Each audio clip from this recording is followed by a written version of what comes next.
What's going on, nerds? I'm Wes. I'm Tom. And today we are building Monkey Palace from Lego and Asmodee.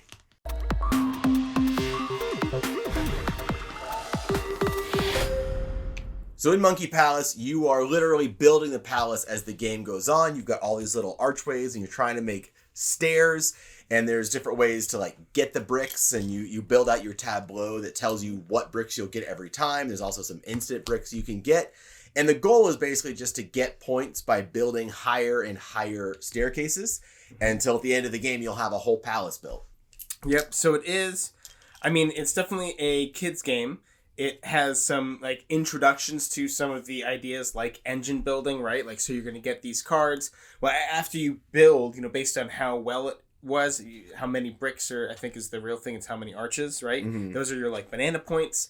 And then you'll be able to buy from the market, based on that many banana points. And when you get it's monkey points. Sorry. Monkey points are what you spend. Banana points are the win condition. Yeah, victory points. Victory points. Okay, sorry. I'm getting it backwards. But you'll take it and it'll show a little lightning bolt. You'll immediately get one of these pieces.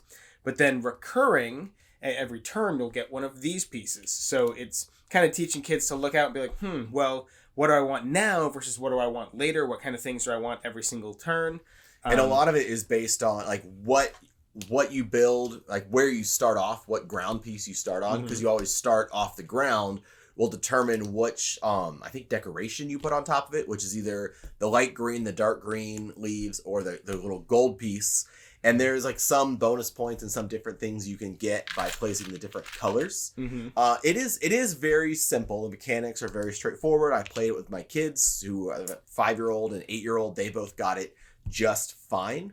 I do think, though, it is enjoyable to play as an adult gamer, but I don't necessarily think it's targeted for a bunch of 30-year-old guys to get together and play this game necessarily. And now I have played this with a couple of 30-year-old guys, and actually what's funny is I think they had a harder time with the Lego aspect than his kids did, because I would always, they're trying to do their gamery brain of min-maxing what they're building, or I don't want to try and say breaking the rules, but you're normally how can I do this in the most efficient way, the best way, whereas when you tell a kid, hey, you're going to start kind of far away and you're just going to build stairs, that'll make sense in their head. Okay, I have to build stairs. But someone will be like, well, what if I build a ladder is stairs, and I'll be like, no. So there's actually some maybe even in this video you'll see some pictures and video that we're throwing up there to show off, hey, look at how cool the game looks, and you might even be catching, hey, there's an illegal move, hey, there's another illegal move, because there are times when I was playing with my friends and it wasn't until 75% of the way through that I was like, wait a minute, who did this? You can't do that. And they're like, why not? I'm like, because it's stairs. They're just building stairs. That's all it is. Yeah, don't stop trying to cheat the system and just build what they want. Stop trying to look at my big brain time here. Just and even things like you get to move the monkey, which yes, the monkey can be used to block potential other staircases, but really it's if you move the monkey at the end of the last turn, basically you get 2 extra points for it, which from a gaming perspective is okay, I don't really care about the monkey then. I really only care about this one thing because that's how I maximize points.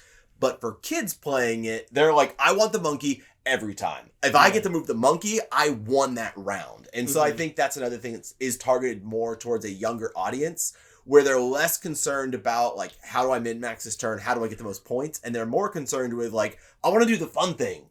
Mm-hmm. And that's really what this game should be. It should be fun and just teaching kids about basic game mechanics, Mm-hmm. Turning Lego into a game, which I know there were Lego games many years ago that were more akin to the standard American board games, more of a roll and move type thing. Yeah. They're more goofy, silly. I played quite a few of them, and it was cool that you built the board out of Legos and you could rebuild it to be whatever you wanted it to be, but the actual game was bad. Well, the only one I can remember was there was some kind of walk the plank one where you would roll dice and either move, put whatever you rolled would either push an opponent towards the end of the plank, or you could move yourself back away from the plank. And what was cool is that it had those dice that you could pop off faces and swap out faces, which is a cool mechanic that's in a lot of other games. But other than that, yeah, I feel like Lego is trying to make a comeback in the gaming sphere, in the gaming world, with more modern hobby-style board games, again, aimed at kids, but pushing them towards, in the way that Catan is going to get you hooked on modern board gaming. I think this is for a large swath of a generation going to be the gateway game for for. And as someone who, like, I didn't really finish talking there, but I'll just let you. No, that was it. I was like, you talk. As someone who grew up playing Legos, like, that's what I wanted for my birthday and Christmas. I wanted Legos. That was it.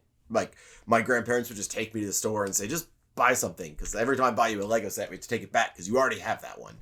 I think that is also who this game is targeted towards. Someone who's excited to see Legos come back. They're excited to play with Legos again, because it is fun to, like, build Legos, and you do get a cool, unique palace every time you build.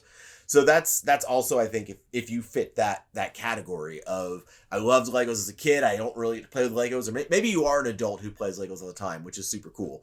That, I think you'll also really enjoy this game and getting to play with one of your favorite toys again as an adult. I definitely recommend this game, especially if you have kids or if you're young at heart. It's really fun. I've played it a bunch, again, with adults. He's played it with his kids. We actually both got to meet the designer at Gen Con. That was super cool. Really cool guy, and I think he's got a lot up his sleeve. I don't know why I did this. It's not like there's a sleeve up his sleeve. I think we're going to see more from this creative team and from Lego and Asmodee, and I think there's just more games coming in the future. I think everybody out there is talking about, like, there's no more games. We're not making games anymore. They're all the factories, they stopped and there's smoke everywhere. What's going on? Hey, remember back when I used to be funny? No.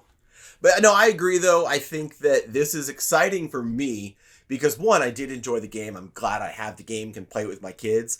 But also just utilizing something like Lego in a board game. I don't think this is the last Lego board game we're going to see. And I'm excited to see how else they can integrate, like, the interlocking brick structures with the game. Actually, it's a highly sophisticated interlocking brick system. But we bought it at the toy store. We did, but the way I'm using it makes it an adult thing. So if you guys are interested in picking up a copy of Monkey Palace, we will have an affiliate link down in the description below. You should definitely do some clicks and buy like 30 of them, because then you could build a giant Monkey Palace.